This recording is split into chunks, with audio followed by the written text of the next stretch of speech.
Welcome to Risk Revolution, a podcast series that examines all aspects of risk management in the life sciences industry. We'll talk to industry experts on best practices for identifying risk, assessing risk, measuring solutions, implementing solutions, and monitoring results. Here are your hosts, Nuala Callan, Valerie Mulholland, and Laurie Richter. Okay, and welcome back to Risk Revolution, our monthly series on advancing the maturity of risk management practices across the life science sector. We, as usual, cover topics that hopefully challenge professionals within the biopharmaceutical and medtech industries, and we aim to shake up the paradigm to revolutionize the way in which we perceive and proactively manage risk. So, for episode 23, Val got to sit down with one of the busiest gentlemen in the knowledge management space, Barry Byrne. And first of all, most importantly, Laurie is back with us. Laurie, any reflections from your fabulous week at the PDA conference? Oh, thanks, Nuala. So yes, PDA week was great. 2025, I was there for the first 3 days, which is all the conference sharing. And so lots of talk about AI, lots of talk about quality risk management. I thought it was a great conference. Again, lots of outsourcing discussions as well. I'll just highlight, I did present, my talk was quality risks are business risks and integrating QRM for strategic success. And going back to making quality, or really visualizing quality as that business driver for your company. That was the focus of this presentation, and bringing quality risks out of the silo of being in their own risk registers and integrating in them across business risks and helping with your executive leadership making those broader strategic decisions. I did do it in the style of an infomercial, so it was fun, like as if you're being sold something on as seen on TV. So we had a lot of good, fun discussions with that too, and kind of relating that to sort of, aren't you frustrated with, how your risk registers maybe aren't working for you and how they can work for you, and what are some 5 steps that you can take to make those more useful for the user. Lots of positive feedback from that. So I kind of want to continue that theme where we talked with Anders and really driving that quality business thinking. I'm seeing more of that across some of these conversations and really positioning quality, not so much as that compliance driver, but a business driver. So yeah, it was a great conference. Really enjoyed it. Fantastic, Laurie. And I'm feeling maybe a little post for our LinkedIn group on those 5 elements of that risk register for leadership, because even though there's been a lot of work going on, and I'm sure we're all involved in it in terms of organizations trying to assess where they are in terms of ICH Q901 and maybe updating some of their practices and procedures, I'm still struggling with it getting above the level of the quality organization. It's fine if they're even looking, in terms of integrating that into their operations, but in terms of a leadership paradigm shift, and particularly being, like you say, using it as a business capability in terms of understanding where are our current risks. And I find a lot of the traditional risk register processes are very turgid. They're not very useful. They're certainly not very effective or efficient in terms of really highlighting where are we currently exposed and what are we currently doing about that. Or indeed, are we prepared to live with that level of exposure? And those conversations are not happening at a risk register level. I find it's a very compliance-driven format, and I am certain that most folks are not really tuning in terms of, do we understand where we're exposed and where our business is at risk. So yeah, I'd love to hear the 5 points, and I think a little post on our LinkedIn site would be fantastic. So great insights. So let's move on to our this month's guest. Val, perhaps you'd like to introduce him. Absolutely. So this month I sat down with Barry Byrne. Now, Barry has a very interesting career journey to where he is today, and I'll let him tell that tale. He's currently the global head of knowledge management in Novartis, and he founded the increasingly popular Knowledge Summit, which is in its 2nd year this year. It's a cross-industry summit bringing together experts from many different sectors to talk about knowledge management. So I was very excited to hear about what's in store for this year, because people were buzzing after attending last year. But first, I asked Barry about his career journey and his reflections on knowledge management and where it's sitting and how it's performing and pluses and minuses, etc., of how it's working in the pharma industry. So let's take a listen to the interview. Barry, welcome to the Risk Revolution podcast.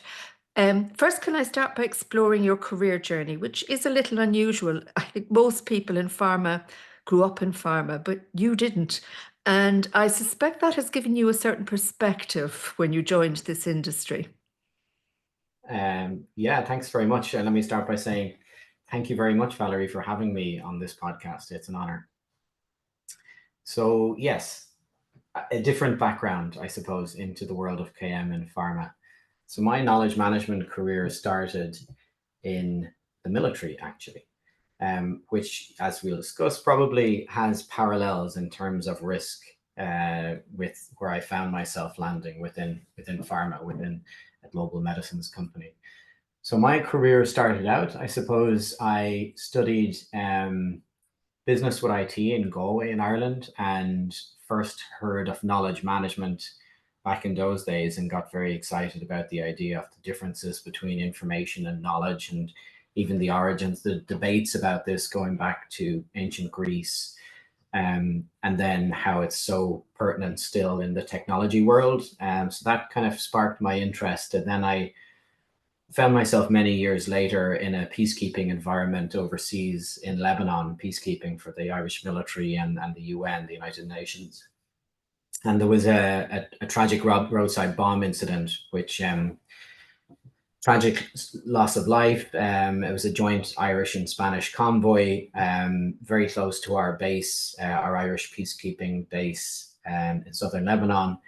And what it brought home to me, I suppose, Valerie, was the importance of knowledge sharing in a high risk environment. So real-time knowledge sharing in terms of culture, lessons learned, but also technology platforms, and getting the lessons learned and the implications and the really important knowledge back home to Ireland, to our improvised explosive device school, et cetera, and to various communities that might be operating, either a community of people next to deploy or people who are working on protective equipment or approaches, et cetera. So that was the catalyst, I suppose, Valerie, for my journey into this world. I got really passionate about the idea of both the culture change, the technological challenges, and everything that's involved with that. So I went off and studied a master's in that, in management of information systems in Trinity, with a thesis on how technology could enable knowledge management in a military environment. We then got an incredible privilege of leading a team to implement some of those findings in the Irish military, which centered around a technology platform for collaboration, but also around culture change, and all the other various pillars that you can imagine, governance, process, etc., of a typical knowledge management program for the Irish military. And then got another exciting opportunity as part of my military career to do another master's in Maynooth this time. And I studied what the lessons learned from implementing that knowledge management program were. What could we have done differently? What worked? And that all led me to where I am today. So I suppose that was a wonderful, exciting journey, very rewarding. And an incredible privilege to do that in a very different environment, in a military environment, and found myself then looking at a job advertisement in Novartis, which was for head of knowledge management strategy. So joined 5 years ago into Novartis, a global medicines company with a presence here in Dublin, Ireland, where I'm based out of at the moment. And it's been a very exciting journey. As you can imagine, very different, jumping into a different world, but yet a lot of parallels with, as you can imagine, a risk-prone environment like the military that I had come from. Yeah, that's certainly quite a background, quite a journey. And drawing parallels there from, the high risk settings that you have worked in, and highly regulated settings as well. Now that you're in the regulated environment of pharma, how do you see knowledge management adding value? So, yeah, it's a great question. As I always say, and I got an exciting opportunity to present to our executive committee of Novartis a number of years ago on the topic of knowledge management. And as I shared, we are a medicines company, a global medicines company that work on bringing medicines to market. Sometimes it takes tens, if not longer, of years and thousands of mistakes and failures along the way. Our CEO, Vas, often talks about it as, like landing a rocket on the moon, the amount of collaboration, the amount of collective effort, the amount of failures along the way that you will have. So if we take that parallel, NASA have a very well accepted and well regarded lessons learned and knowledge management program, world renowned. It's a very professional approach to it. If you think about the medical world, we need to sit up and take note of the fact that we are a knowledge industry that has many, many failures along the way, and we need to spread that knowledge and that culture of knowledge sharing across our organizations, particularly in big. Where I get really excited about is, at our scale, in Novartis, which is an 80,000 plus person company, truly global, to be able to share and scale and spread the idea of knowledge management and knowledge sharing using the exciting, cutting edge technologies of generative AI that's just exploded the world of knowledge management of late is a very, very privileged and exciting place to be operating at that kind of juncture between organizational learning with technology, with organizational culture change. It's a very exciting place.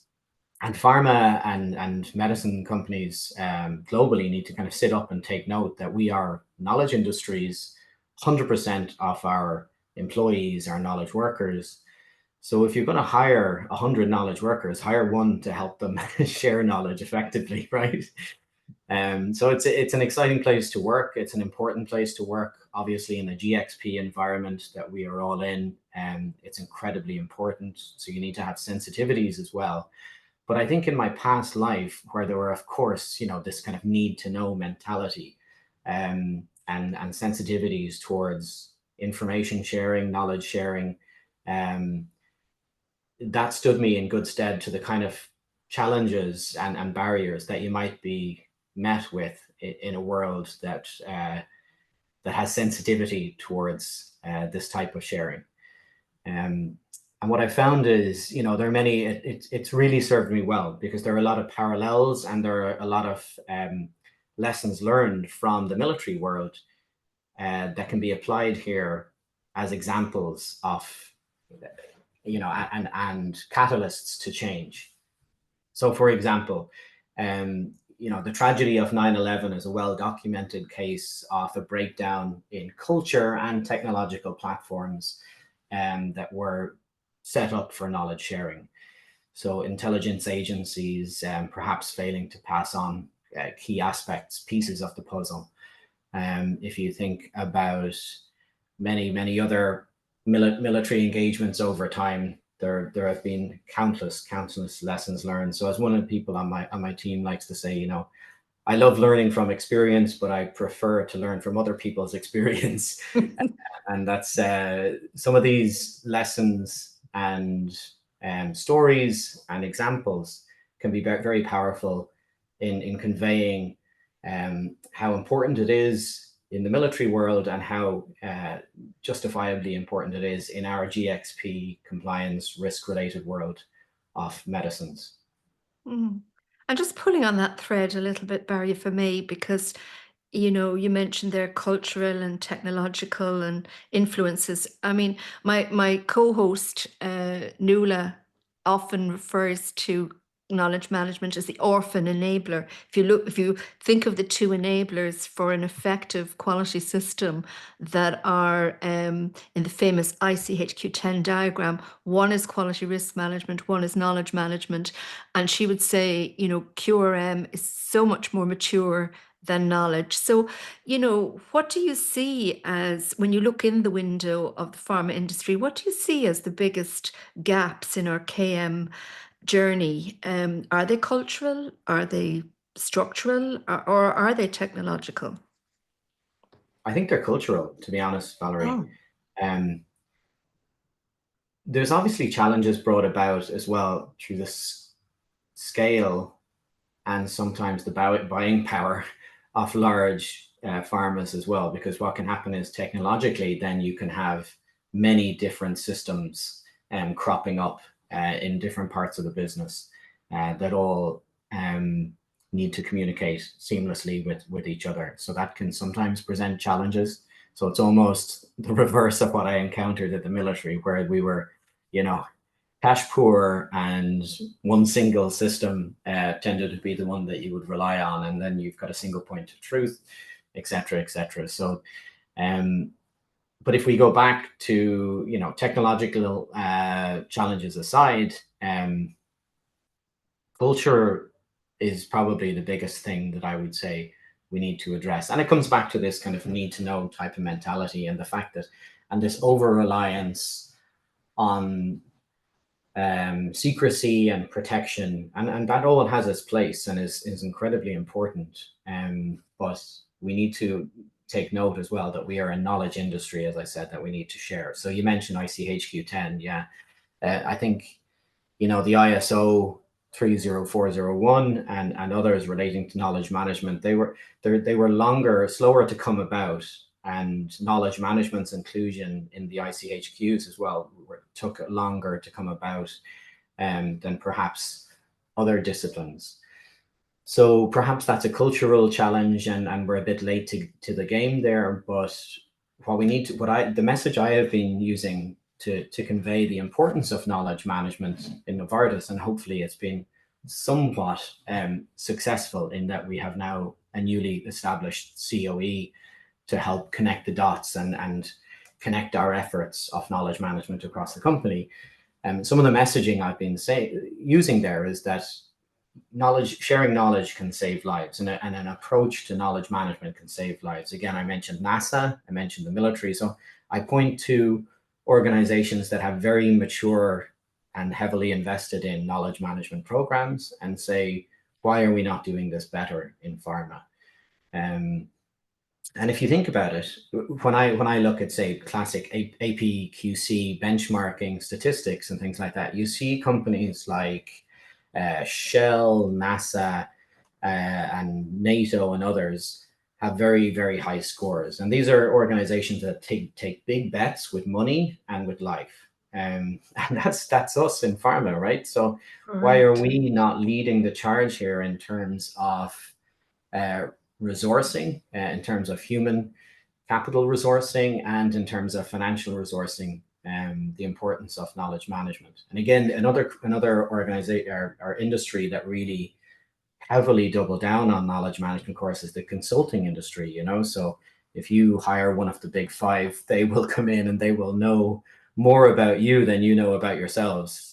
A lot of the time, because they resource and they address the fact that they need to spread knowledge quickly about their clients and the inner workings of their clients so that they can maintain competitive advantage. So we need to take a lot of that culture internally into, I think, the pharma world, into the medicines world, and operationalize it. That's so interesting. And you mentioned several industries there that might be considered further along the journey or more mature than pharma. And I think there's the great sporting adage, you have to see it to be it. And I sometimes think in pharma, I wonder, do we even see what knowledge management can do for us, So could you give maybe a more industry-related example of where perhaps KM supported pivotal decision-making, or, high-stakes strategies, or something that, really tactile example of where it actually worked in reality. Yeah. So I could give you, I'll give you one off the top of my head. Would be, like many big pharmas, we have a large part of our strategy is around acquisition, of other companies in this space, and we tend to do a lot of it. So one of the things I'm doing, our team is doing, is doing a lot of sense making in this space to discover what we are learning, what lessons learned we have from these, and what the experience, what the lived experience is like for the acquired company and for the company doing the acquiring, and how does that integration go, and how could we do it better? Because these are pivotal moments that you describe in terms of the lives of the company being acquired, the people in that company, and the life cycle of that company as a whole, in terms of perhaps it's a molecule that they've been developing. And one of the things that I think we're looking at is, are we valuing the collective knowledge of everyone in that organization sufficiently? So we're doing a lot of narrative-based research in this space, through sense making, to again understand and use our employees as a sense making tool, to understand the bigger picture of how this is all working and how we can do better in that space. So that would be one example. Mm-hmm. And just as you mentioned it there, sense-making tool, could you just describe or elaborate that concept or approach just a little bit more? Yeah, sure. Yeah. So sense-making is the discipline of how humans make sense of their environments or their collective lived experiences. So we're using the Cynefin company to engage with and Professor Dave Snowden to do some research in this space, to see what the lived experiences are like by the collection of thousands of stories from people who've encountered something and lived something, what the collective experience of that is like, and how we make sense of our environment. Because, as Dave Snowden would say, you need to use your organization like a sensor network, particularly in times of great shock, environmental shock. There's current economic pressures experienced across the world today, or it could be again thinking back to COVID times. And on the topic of COVID, what a wonderful example, right, Mm-hmm. of knowledge sharing.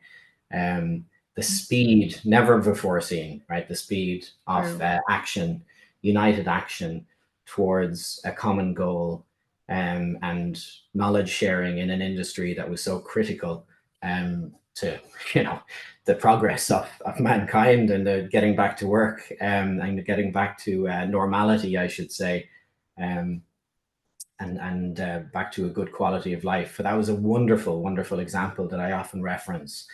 Is that particular point in time of knowledge sharing in our industry to bring about incredible change. Imagine, if we could do that, addressing a multitude of other areas. And I know there's a lot of research that goes on, and there's organizations like the Pistoria Alliance and others that do pre-competitive intelligence sharing and things like that. But I think we as an industry could even lean in more to that, to the collective good of all, in terms of curing some of these terrible illnesses that we face. Yeah, connecting the networks, as you say. And you mentioned David Snowden there, and the Cynefin concept. And I know he would be the star attraction of your upcoming Knowledge Summit, so we'll talk about that in a moment. But mentioning networks and the very human stories, and the story, the sense making and storytelling that you've referred to. But how do you see things like AI and large language models and all these emerging technologies influencing or changing the KM landscape, in pharma in particular? Yeah, so I mean, in the knowledge management world, it's nothing short of transformational, right? It's completely revolutionized the approach, where previously you would have these knowledge repositories that you have to try and govern and keep keep and mine. Yeah, keep buying, but also you have to keep minding and curating and maintain the governance on them and the life cycle management, etc. But then, and that all still needs to happen. But of course, people had to navigate into those repositories and try and find the relevant lesson learned or after action review or document or white paper. Whereas now, of course, with natural language, you can just query an entire repository or all of your repositories in your entire enterprise and get a wonderful synthesis of all your learnings and knowledge behind that. So one of the things then that you need to be careful of course, in our world is bias, is the reliability of responses. So to give you an example of that, then we are using to access the tacit knowledge in our enterprise. We're using a tool for questions and answers, answering and responses. But one of the things that our clinical trials teams and others are very I suppose insistent upon is the fact that if there's answers given, they must, there needs to be a lot of due diligence placed on whether that is correct and if that is an authoritative answer or a validated answer by the correct person. So we've actually had a wonderful collaboration with Microsoft on this, who have listened to us and have inbuilt some of this kind of functionality into Viva Answers, one of the tools we're working on, to make sure that you can have community experts and you can have a validated answer, which can only be validated by a certain level of expert, etc., to give you that added layer of authority on a particular answer to a question that you see, which is great. Because I think we all do worry a little about the reliability and accuracy of AI currently. I'm sure it will improve, but we read about things like hallucinating. Yeah, it does kind of worry us a little. But even just and taken as a given that these are works in progress and they are going to exponentially improve, just in the longer term, is there a kind of a moral hazard in the longer term with knowledge residing in digital worlds rather than with us? You mentioned tacit knowledge. Is there a danger that the tacit knowledge will migrate from the human into the digital world, and we will end up over relying on the digital systems to know things for us and make sense of it? I don't think so. I don't think so. I don't think that concern is any way close to down the tracks. I mean, there will obviously be enhanced features and capabilities of working in the digital world and using these LLMs and generative AI agents to be able to surface the corporate knowledge of your organization. Again, to prevent hallucinations, there's a lot of work to make sure that it's valid and the right content. And we could have a whole podcast chat about that alone, and that part of the pipeline and the importance of knowledge managers in making sure, and the skills of knowledge managers in making sure that ingest for the LLMs and for the generative AI tools is good and valid. But no, I mean, in short, and this is something that many of the leading names in the field cite continuously, is the importance of human reasoning and abduction and sense making to be able to use your tacit knowledge to provide judgment. And that's where the real value add of humankind will continue to come in. So there will always be the importance of identifying experts in your organization, and the knowledgeable people and connecting with them can never be really replaced by any digital tool. You can get X amount from interacting with a tool, but you will have exponentially more through interacting with a human. Mm-hmm. And I guess we've always had our human fears and worries and concerns whenever there has been technological leaps, and I think we're living in the middle of one now. You mentioned well, just building on that. Just discussion, the Knowledge Summit, because I believe that is the theme of this year's summit: AI and knowledge management and the human experience. So, but before I ask you about the summit, can I just ask you what inspired you to found it? What was the gap that you were trying to address when you had this idea of bringing all these people together? It's a really great question, Valerie, and that's exactly why I'm doing this. It really is. It's it being inspired to fill a gap, to fill and to connect a community, right? So I'm passionate about this area, but I also love connecting people.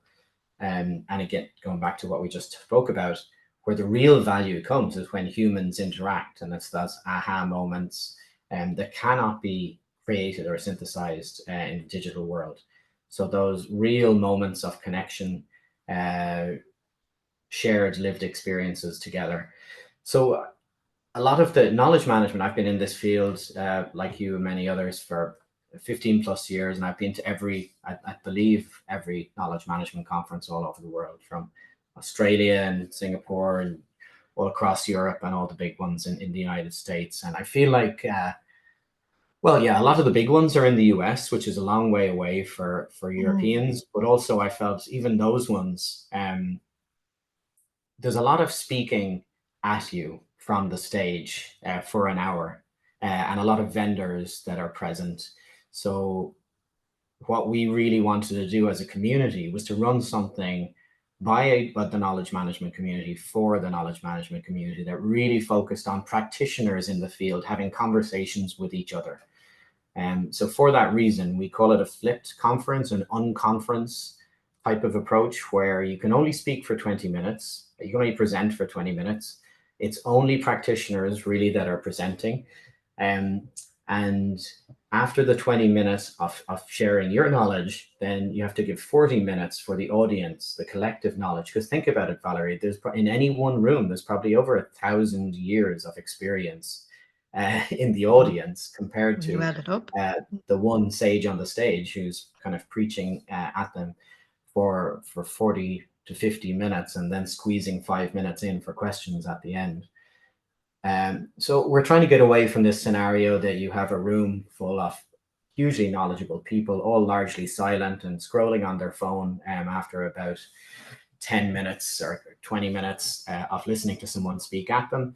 Instead, you listen and you engage the audience, and for 40 minutes, there's really great interaction, kind of like a David Gertin style knowledge cafe, for 20 minutes of knowledge sharing within the room, and then another 20 minutes of collectively the entire room sharing. So small pods sharing for 20 minutes, and then the whole room knowledge sharing for 20 minutes. On top of that, Valerie, you know this well, Dublin's a magic place. Trinity College Dublin is a magic place. I believe it's unique in the world. I studied there. I taught there for a period of time. The city of Dublin, the ability to be able to walk, of course it's in June, so hopefully it's good weather. It should be. It's the best weather you're probably going to get statistically in Ireland. So the fabric of the city is woven into this fun experience, where there's less speaking at you, there's more interaction with your peers, there's practitioners speaking to you about a problem that they're addressing, and then every night you go out and you have an amazing night with those people through orchestrated meetups or knowledge exchanges over a meal, like a gala dinner, in the beautiful dining hall of Trinity College Dublin, or just wonderful fun nights out in some of the iconic pubs of Dublin with live traditional Irish music, sharing a great bit of knowledge over a Guinness. It's a special experience, and that's why people are absolutely loving it. Well, you're making it sound irresistible. And for sure, you couldn't have picked a city that was more steeped in literature and poetry and conversation than Dublin. So maybe just give me a little bit more information of the when and the where and how people can, and what the discussion will be at this particular summit. Yes, thank you. So it'll happen this June, June 2025. There's actually a pre-conference workshop, which is going to be really unique and fun with Professor Dave Snowden. Is that up a mountain or something? Up the mountains, yeah, up Glendalough Mountains, where ancient knowledge was codified, of course, Valerie, in the Round Towers. So wonderful historic connections up there, in a beautiful location and scenery. For a walk up there, there'll be buses going directly from Trinity College Dublin, limited number of spaces, and a real fireside chat, Valerie, around a real campfire, talking about complexity and knowledge management. And we'll have some incredible speakers. Probably someone you're aware of, Dr. Bonnie Chook, from who leads AstraZeneca's knowledge management. We have some people from MIT and former chief knowledge officers, and Professor Dave Snowden, and many others, former special forces officers as well. So that a real myriad of experience and lived experience in the world of knowledge sharing and knowledge management will all be helping to join in and create really meaningful conversations up in the mountains the day before the summit. So that's going to be really unique. And then the summit itself will start on the 23rd, Monday, the 23rd of June, and finish on the afternoon of Tuesday, the 24th, with a wonderful wrap-up party and live music. So the focus of it will be largely, as I said, around AI and how you can leverage AI combined with human experience, and the understanding that AI can never really replace human experience and that lived experience. So it's an in-person summit / unconference. So the focus is really on connections. One of the cool things that will be done was you'll get a random pairing or a random grouping, I should say, with 4 other members of the summit, so that you can collectively process knowledge as a little group or a knowledge pod, and you're given opportunities to meet both before the summit and then at designated times during the summit to all kind of collectively say, oh, this track was amazing, I learned this, or what did you take away from that? And collectively form new connections with perhaps 4 people who you didn't know, who you may end up having a wonderful continuing connection and experience with after the summit ends, but also to kind of collectively sense make and process the learning that you've obtained from some of these incredible speakers coming from all over the world.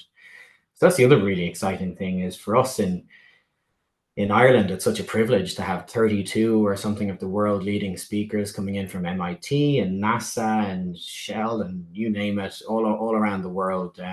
Some of the, again, many pharma organizations speaking and presenting.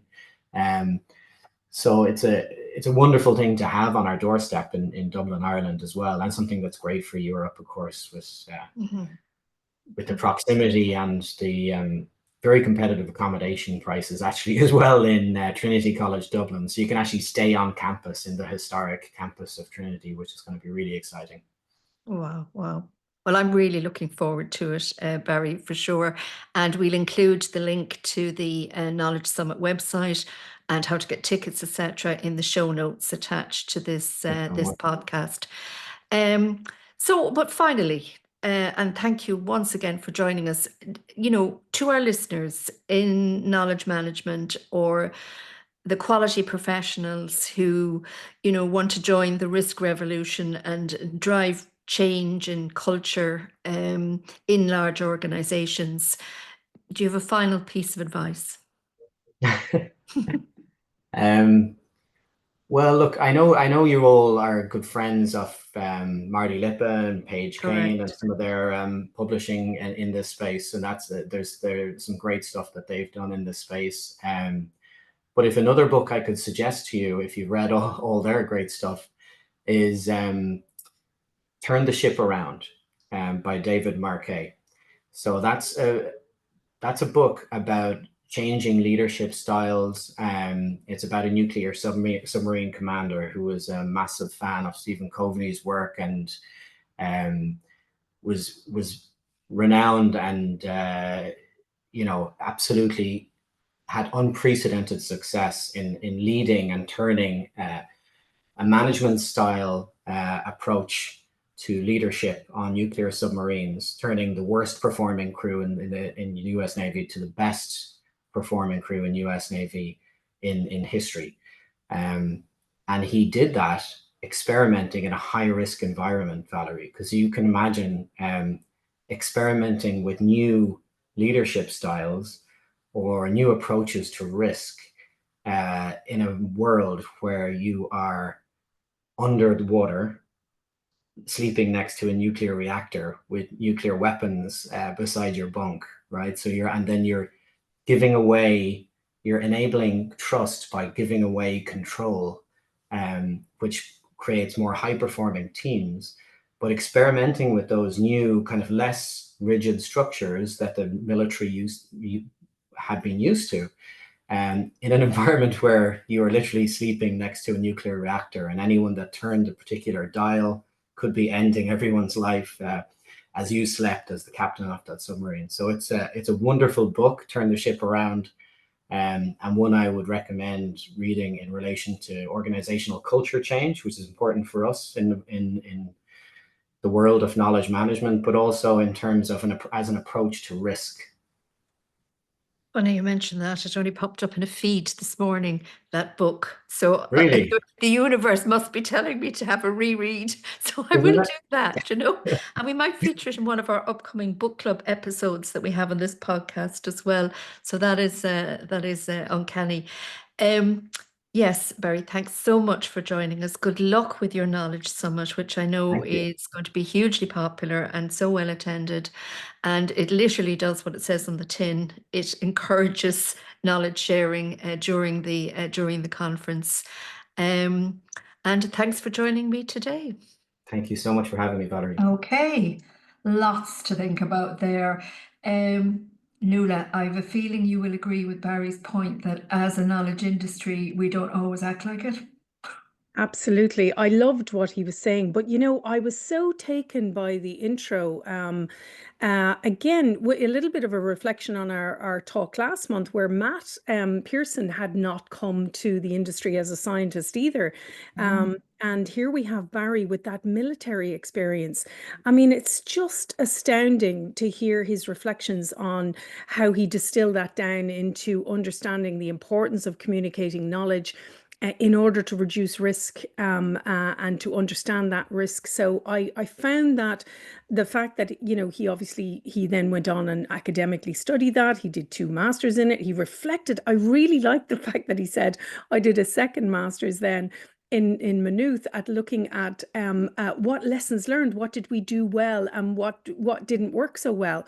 And so that reflective practice is something that we are still coming to in our industry. And it's certainly a lot of the work that I do around building in those points of reflection of what worked well, what didn't work well, what did we understand well, what could we do differently the next time around. So I absolutely love that. And we are a knowledge industry, but again, we don't often treat the knowledge as the asset.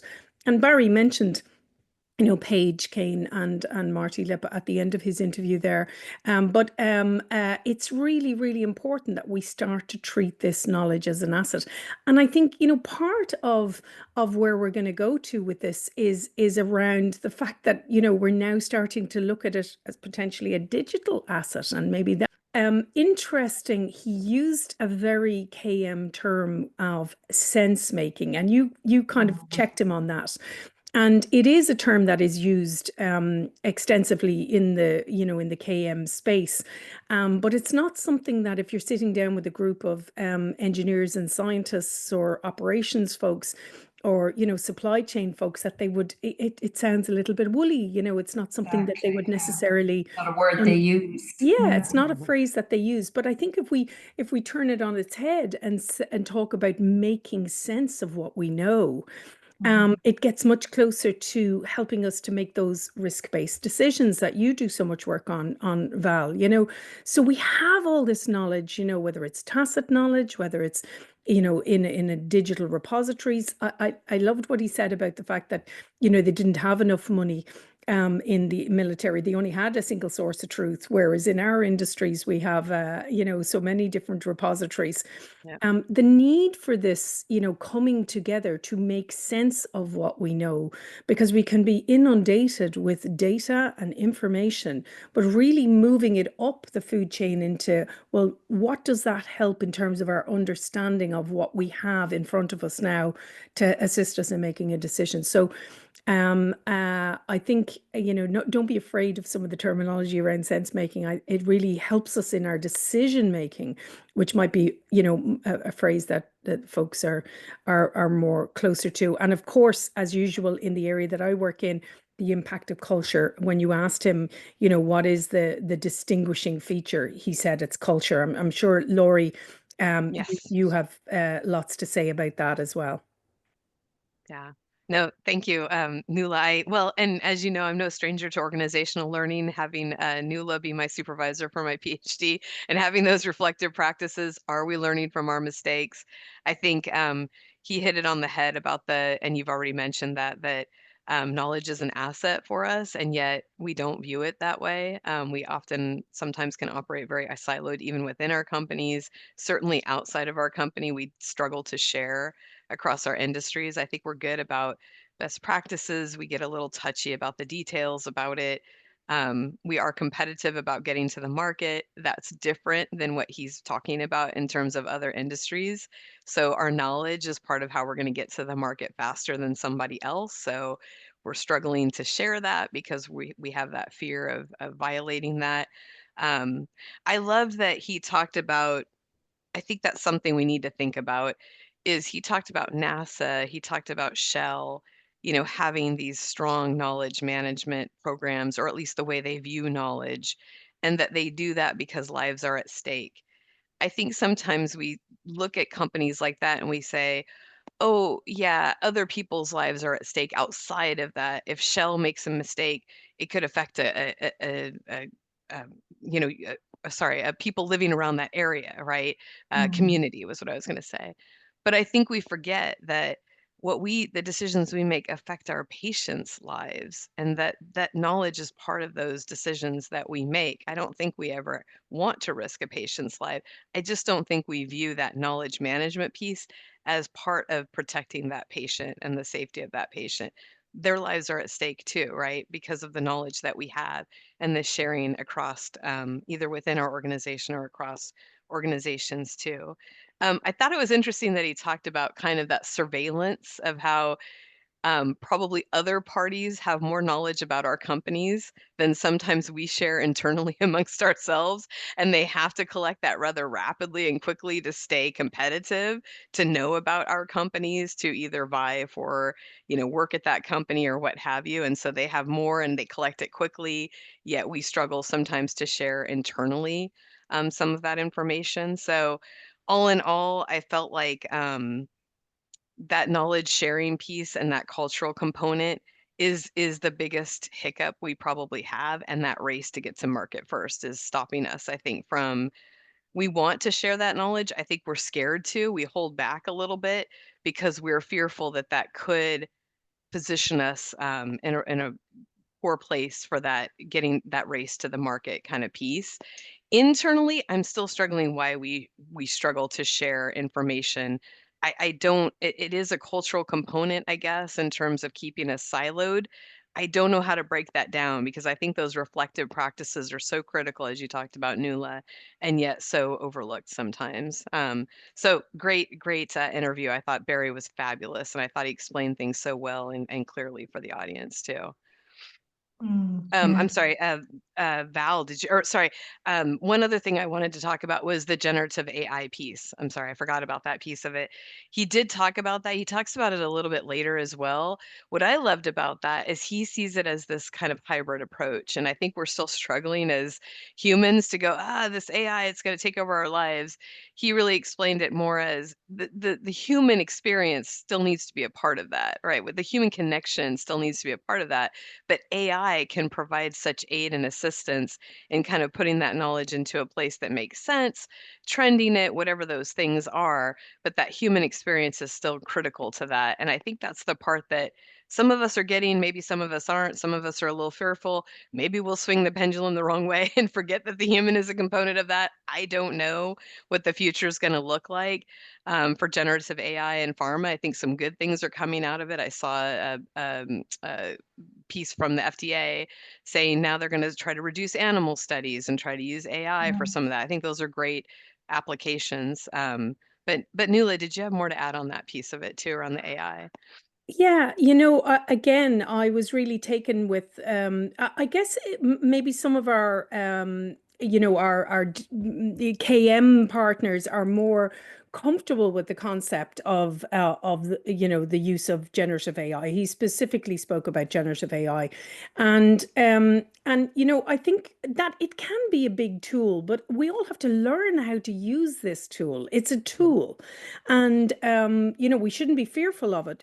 But with that tool brings issues around, how, if we can use that generative AI to go out on a large language model and gather all that important information in order to, again, help us make the sense of that, that's great. But again, that relies on the fact that we've got some discipline across all our multiple different repositories that we have, and our multiple different, licensed platforms that we have, some discipline around our taxonomy of terms and how we register information. And that has been a big problem because we haven't been disciplined around how we call things, how we name things. And the large language model relies on us being able to feed it, like, go and look for this. It might be in the product name, or it might be in the chemical name, or the molecule name, or, where is the information? It might be in this repository or that repository. So I do believe that, getting, and certainly the next gen is definitely going to be much more accomplished about going and using generative AI as a filter system to pull some of these information systems together, because we have struggled for years. And part of the silo-based mentality is that we've had different licenses for different systems. If you're in quality, you had the license for this platform, and if you were in operations, you had the license for that platform. And if you wanted to look at trending, you had to be working for tech ops, or some other group in the organization. And so therefore we had locked in syndrome, because unless you were on that list of people who had access to that platform, you weren't going to be able to find that information. So I think it is really important. And he, again, I like the way he talked about the big 5 consultancy companies could come in and tell us a lot about what we're doing in our organizations, because that's the business they're in. They know they're in a knowledge industry, and that's what they do. They do their research and they rock up with a beautiful slide deck, and they're able to tell us exactly. And we're going, I didn't know we did that. And, this is the kind of thing. So I do think I heard a really nice podcast today on leading with the Rest is Politics team, and they were interviewing the guy who wrote the checklist manifesto, Atul Garand, is that his name? We'll put the link in anyway. But he talked about AI acting as a super agent. And he's worked in healthcare, and he's worked in, government policy and with the NIH, until he now no longer works for the NIH, and he lectures in Harvard. But he, has been through the whole Ebola and the COVID situation, and he's saying we can use this as a tool, as a super agent to help with our decision making, and we shouldn't be fearful of it. But we do need to learn skills about how do we interrogate this and how do we ensure, as you said, Val, in the interview, that we don't don't get trapped with the hallucinations that AI can find itself in. So it's happening everywhere. Laura, you started by saying in PDA week, I mean, practically you can't open a journal or a magazine or your inbox in the morning without seeing something about AI in there at the moment. So we need to embrace it, but it will not replace that conversation and that tacit knowledge of that sense making piece of actually bringing people together. And I think Barry has worn his heart on his sleeve by the way he has established the format of his conference or unconference. And it's about getting people together. And I think that's a really important part. We still, we're not going to be siloed in that sense. We still have to get people together to get this knowledge to flow across the organizational barriers and boundaries. So back to you, Val. Yeah, you see, I love the fact that he like yourselves there, ladies, I mean, realized the power of AI, but at the same time was very adamant that it wasn't going to replace human judgment. And I think that is something we've got to cling to. And I agree with that, by the way. I don't think the machines will replace that tacit knowledge, that understanding that that we need to maintain. But I do think there's a hazard there that they can impair that understanding. I've been doing some research there recently for a client on well, anyway, it's a complicated project, but I've been looking into the automation paradox, which is, where while the automation is aiming to reduce human error and reduce the human touch in the process, and the human then is only really needed when something goes wrong or when there's a need to step in. The danger is that the human, because of the automation, has lost touch with what the automation is managing. I often go into laboratories or operations, and people, you get the sense people think their job is watching the automation that's watching the process or the test. And sometimes they can't even tell you what the test is doing, but they could tell you how the HPLC is doing it. Does that make sense? Yeah. And so, when something goes wrong, that underlying understanding, that sense of why, and Nuala, you've talked about that so often, start with why are we doing this, but I think that has to go further. Why are we watching the automation? We're watching it for an alarm, and why? So the alarm goes off, but why is that alarm telling? What is that telling us? I think there is just something that we've got to be careful about preserving in this new world and this new matrix, this new interconnectivity and hybrid world. So I thought Barry's point about tacit knowledge and judgment and insight and intuition and the fact that they reside in people, not systems. I thought that was very powerful and a real call to action to preserve that why in KM, and that is such an important part of it, because my concern is that unless managed, that there would be an over reliance on machines or AI, and it might create a sort of a trade-off risk of eroding human understanding. I suppose that's what I'm saying, and situational reasoning, and which kind of echoes the automation paradox. So I actually wrote a LinkedIn blog on that recently, if anybody wants to seek it out. Anyway, add it to the show notes, ladies. Yeah. I'll put that in the show notes, will I? Well, yeah.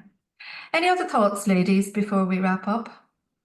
Well, I think from my perspective, I loved his reference to the Turn the Ship Around book. I haven't actually read it, but I'm really looking out. It made me delve in.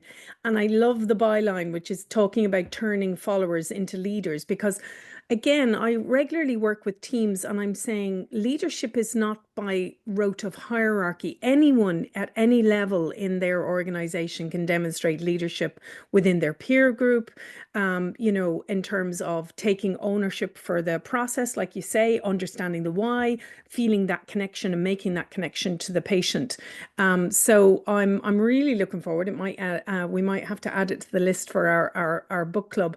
Yeah. And of course, I guess the most important thing is that we have to remember and celebrate the fact that and recognize Barry's efforts in running the second knowledge a workshop or conference or own conference in Dublin. I attended the last one. I'm looking forward to the next one. And I love the way he talked about the fact that, we have that, it's bringing people together. He's bringing them on a walk up the mountains. He's bringing people together for a beer in the evenings. It's all about that connecting the group. It's not about preaching. Anyone who's giving a presentation has 20 minutes, and it's actually about the networking that happens. And I think that he's, like I say, he's wearing his heart on his sleeve in terms of how do we share knowledge and what's the best, most effective way of us doing that. There you go. Lots to think about there. So we'll be back next month, Nuala, as usual. Yeah, but you, in the meantime, will be speaking at that event on the 23rd and 24th in June. We'll add the link in. I think all the spaces have been filled, but maybe there's opportunities for people to access some of the recorded content afterwards, or to reach out and find out if there's an opportunity to join in Dublin in June, 23rd and 24th of June. Val, I'm looking forward to seeing your talk there. Maybe we'll get a little insight into that in our next meeting. So what final words to you, Val, on the show notes? What's there this month? Yeah, so this month's show notes, well, I will put in the link to the Knowledge Summit so people can just look at the content and watch out for if there are a few tickets left.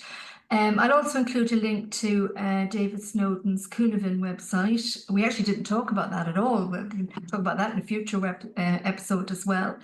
So I'll include that link too. Marty and Paige, our research colleagues, were mentioned, so we'll put in the link to the PRST and perhaps to the book that you wrote, Nuala, with Paige and Marty and Jose Menendez, wasn't it? That's right. A life cycle approach to knowledge excellence in the biopharma industry. Why don't we put that link to that book as well? So I put a link to the book Turn the Ship Around by David Marquet, and Laurie had suggested a great TED Talk from the same author, so I'll share that link as well. Yeah, and maybe a link to the checklist manifesto as it came up in our chat. Yeah, so absolutely. Lots of links. I know. Oh my God, it's like a goodies handout bag there. So listen, everyone, please do subscribe to the show wherever you get your podcasts. New episodes, therefore, will miraculously make their way into your feed. And as I've mentioned earlier on, Laurie's going to be writing a new little post for our LinkedIn Risk Revolution podcast page. So please do join us there, and feel free to message us with any thoughts you have or any ideas. So I think for that, it's a goodbye from me, Nuala. And goodbye from me, Val. Hope you enjoyed the interview. And goodbye from Laurie.